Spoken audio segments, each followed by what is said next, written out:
कर्तव्यता स्वीकार करेंगे मेरा। ब्रह्म पूज्य परमात्मा की कृपा से मेरी रिश्तेदारी के सभी कुंवारे सदस्यों का विवाह एक ही साथ एक ही समय अलग अलग स्थान पर संपन्न होगा। आपसे निवेदन है कि विवाह में अवश्य आए, सभी को धूमधाम से नाचना और गाना होगा।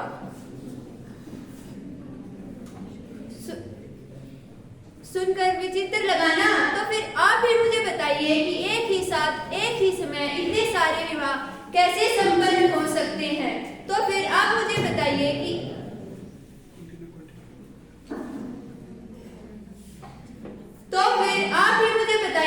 एक ही साथ एक ही राज्य में अलग अलग तरह के चुनाव एक साथ कैसे संपन्न हो सकते हैं। आदरणीय निर्णायकगण को प्रणाम, शिक्षकगण को नमन एवं मेरे पुत्रकों के बेहतरीन तीरंदाज प्रतिपक्षी साथियों को मेरा सलाम। मैं इस मंच पर खड़े होकर पूरे होश और जोश में सदन की राय के विपक्ष में अपने विचार व्यक्त करूंगी। जब भी किसी राज्य में विधानसभा के चुनाव होते हैं तो पूरे देश की नजर उस राज्य पर पड़ जाती है। मीडिया भी उस राज्य की समस्याओं को नजरअंदाज नहीं कर पाता। तो आप मुझे बताइए कि भारत सरकार उस राज्य की साक्षरता दर, रोजगार, प्रति व्यक्ति आय और समस्याएं भिन्न भिन्न है। तो मान्यवर, एक राष्ट्र के रूप में हमारी प्राथमिकताएं राज्य की प्राथमिकताओं से बिल्कुल भिन्न है।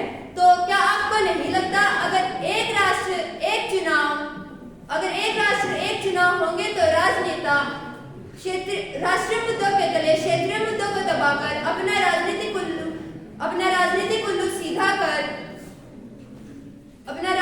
उल्लू सीधा कर जनता को गुमराह करने का प्रयास करेंगे। और यहाँ बात सिर्फ किसी एक क्षेत्र की नहीं बल्कि हमारी सारे जहां से अच्छे हिंदुस्तान की है, जो कि छोटी छोटी इकाइयों से मिलकर बना है। और राष्ट्र निर्माण में हर एक इकाई का सहयोग जरूरी है। हम सभी को ये बात समझनी चाहिए कि अगर गांव विकसित होंगे तो ब्लॉक विकसित होंगे, ब्लॉक विकसित होंगे तो तहसीलें विकसित होंगी, तहसीलों से जिले, जिलों से राज्य और राज्यों से देश विकसित होगा। अभी जो मेरे प्रतिपक्षी साथी हैं उनकी दलील है कि यह राष्ट्रीय चुनाव प्रणाली पहले भी देश में लागू थी, लेकिन इसको बाद में हटाया क्यों गया।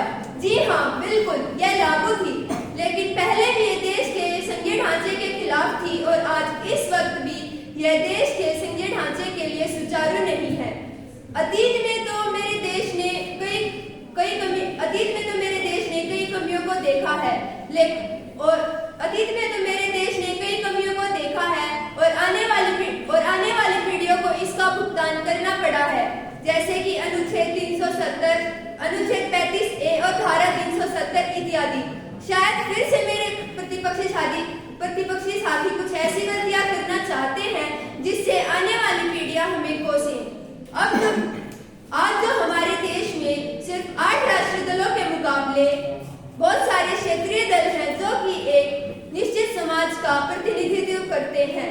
अभी तो मेरे प्रतिपक्षी साथियों की दलील है कि एक राष्ट्र एक चुनाव होने अभी तो मेरे प्रतिपक्षी साथियों की दलील है कि एक राष्ट्र एक चुनाव होने चाहिए, यह बिल्कुल गलत है। अभी जो मेरे प्रतिपक्षी साथी कहते हैं कि चुनाव में धन का व्यय होता है और मैं अपने प्रतिपक्षी साथियों को बताना चाहूंगी कि हर चुनाव में व्यय की सीमा निर्धारित है। अगर चुनाव में खर्चा ज्यादा भी होता है तो उसमें चुनाव की कोई कमी नहीं बल्कि हमारे प्रशासन के लागू करने के नियमों की कमी है। अंत में मैं अपने वक्तव्य को विराम देते हुए कहना चाहूंगी कि जो भी निर्णय ले वो